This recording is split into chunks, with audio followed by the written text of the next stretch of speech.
जब ऐसे प्रश्न होते हैं तब कथा का प्रारंभ होता है।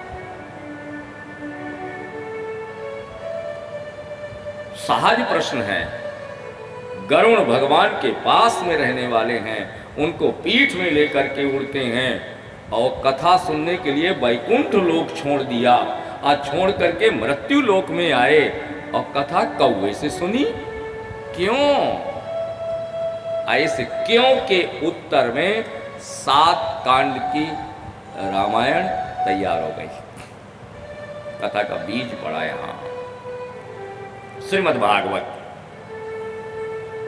भागवत में सहज प्रश्न हुआ। राजा परीक्षित ने यह कथा सुनी। हां, क्यों? राजा को कभी राजकाज से भजन पूजन की फुर्सत मिलती है? और राजा अगर भजन पूजन शुरू कर दे तो राजकाज तो खत्म हो गया।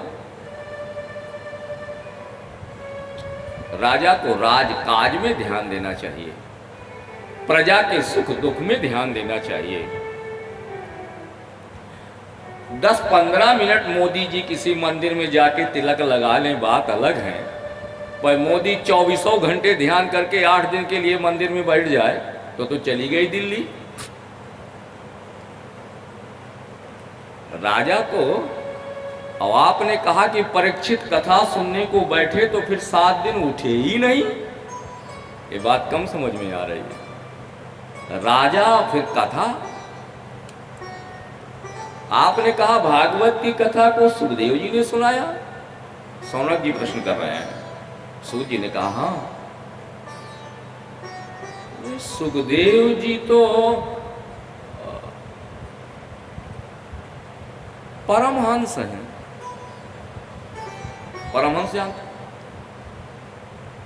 एक होता है हंस और एक होता है परमहंस।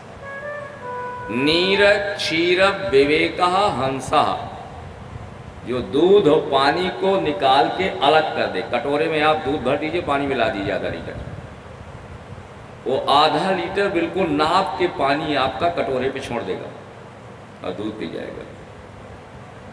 दूध और पानी को जो छान दे, अलग कर दे, उसका नाम है हंस। और जो हंस से ऊपर की स्थिति में हो उसे कहते हैं परमहंस। हंस माने ज्ञानी और परमहंस माने जो ज्ञान को अपने भीतर उतार चुका। भक्त होना अलग और भक्ति में जीवन जीना 24 घंटे वो अलग। तो श्री सुखदेव जी महाराज तो परमहंस हैं और परमहंस की स्थिति ये होती है कि उसे अपने शरीर का ज्ञान नहीं होता। स्त्री पुरुष किसको कहते हैं वो ये नहीं जानता। उसे मलमूत्र का ज्ञान नहीं होता। मल में उसे गंध नहीं आती, मूत्र में उसे गंध नहीं आती, भोजन में उसे सुगंध नहीं आती, चंदन उसमें सुगंध आकर्षित नहीं उसे करती। वो कहते हैं परमहंस। तो परमहंस ने कथा सुनाई, ये भी आश्चर्य का विषय है। कृपा करके आप इस कथा को सुनाए। सौनक जी महाराज प्रश्न कर रहे हैं। सोचिए, ये आश्चर्यमयी कथा है। राजा ने राजगद्दी छोड़कर 7 दिन राजधानी छोड़ दी उसने, हस्तिनापुर छोड़ दिया और गंगा के किनारे बैठ गया। क्यों? और सुखदेव जी जैसा परमहंस, जिसे संसार से मतलब नहीं, माता पिता से मतलब नहीं, बंधु बांधव वो जानते नहीं, अपने शरीर का आभास नहीं, नंगे रहते हैं, भोजन वो जानते नहीं, वो 7 दिन तक कैसे एक स्थान पर रुके? प्रश्न करो। और इस प्रश्न का उत्तर जो है, कहते हैं महाराज, श्रीमद् भागवत का कथा प्रारंभ हुआ जहां से महाभारत समाप्त हो रही है, महाभारत का युद्ध ब्रेक हो रहा है, वहां से भागवत का समापन प्रारंभ हो रहा है। कुरुक्षेत्र में दोनों सेनाएं कौरवों पांडवों की लगी हुई है। निर्णय हो गया था युद्ध केवल 18 दिन होगा। 18वें दिन का सूरज डूबा तो जो बच गया वो बच गया, जो मर गया वो मर गया। 19वें दिन के सवेरे महाभारत नहीं होगी। नियम बनाए शाम के बाद युद्ध नहीं होगा 18। लेकिन 18 दिन के पूर्व में ही श्री सूत जी महाराज कहते हैं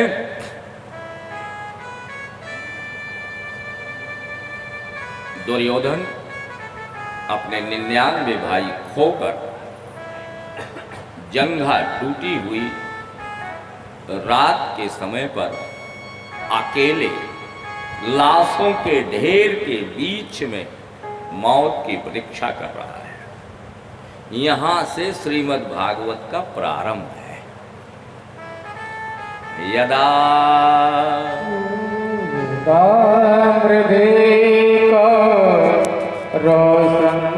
रोसंजयाना यदा रोसंजयाना वीरे सुतो वीरगतिं गतेषु यदा मृधेको रोसंजयाना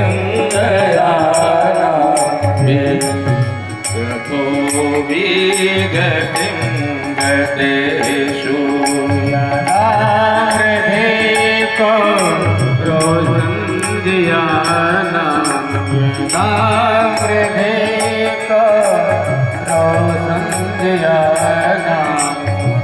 वीरे सुतो वीरगतिं गतेषु वीरे सुतो वीरगतिं गतेषु प्रपोदराविद्ध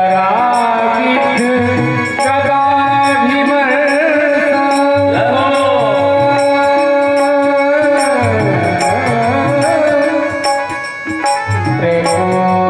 प्रपोदराविद्ध गदाभिमर्शा भगवनोरिदंडे धृतराष्ट्रपुत्रे भगवनोरिदंडे धृतराष्ट्रपुत्रे यदा मृधेको रोसंजयाना यदा मृधेको रोसंजयाना वीरे स्वतो वीरगतिं गतेषु वीरे स्वतो वीरगतिं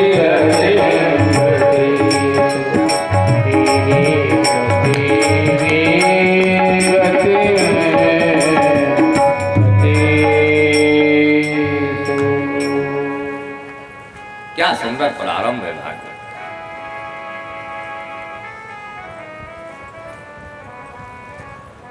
आधी रात का समय है, लाशें पड़ी हुई हैं। टूटा हुआ घायल दुर्योधन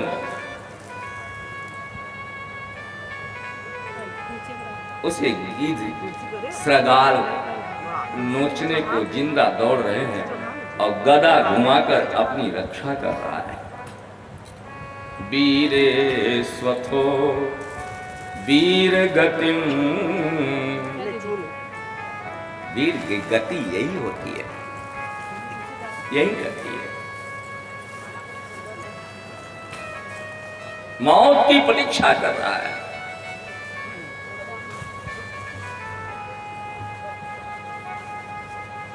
भगवान की याद आई आती है। अपने कर्मों का फल जीवात्मा जब इसी संसार में भोगता है, काहू न को सुख दुख कर दाता, निज कृत कर्म भोग सब भ्राता। तब भगवान की याद आती है। सिंहासन पर बैठे करोड़ों की संपत्ति, नाती पोते घेरे हों, भगवान की याद नहीं आती। भगवान की याद तो तब आती है जब जब जंघा टूटा पड़ा है। और एक बात और कह दूं, मृत्यु के समय पर पाप याद आते हैं, पुण्य याद नहीं आते किसी को।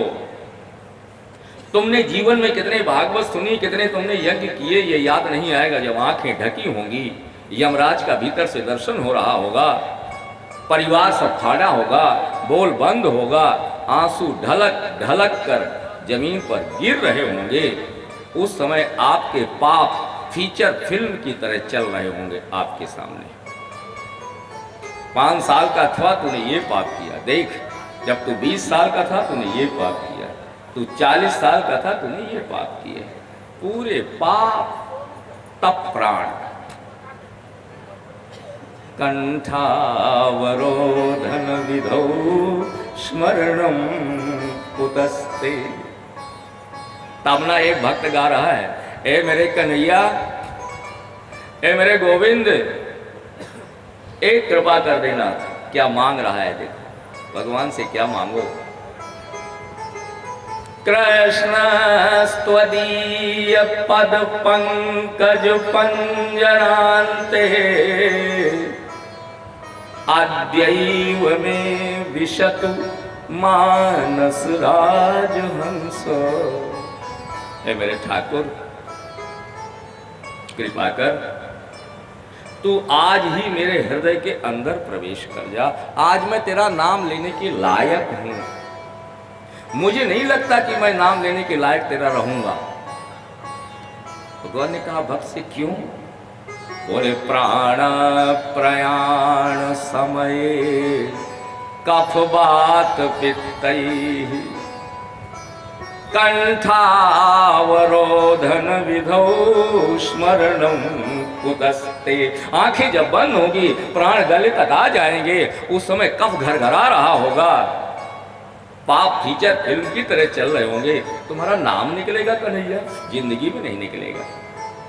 कंठावरोधन विधौ स्मरणम कुतस्ते।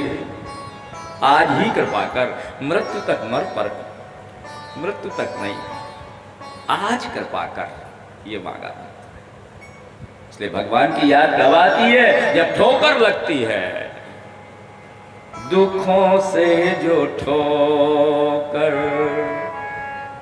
खाई न होती, प्रभु की मधुर याद आई न होती, प्रभु की मधुर याद आई न होती।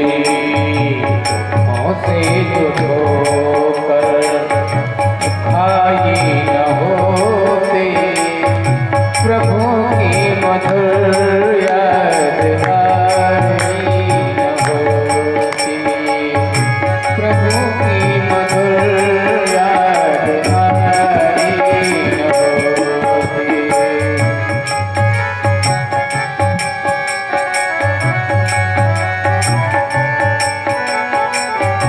नचते प्रभु के सुखी रंग न्यारे, नचते प्रभु के सुखी रंग न्यारे, हमको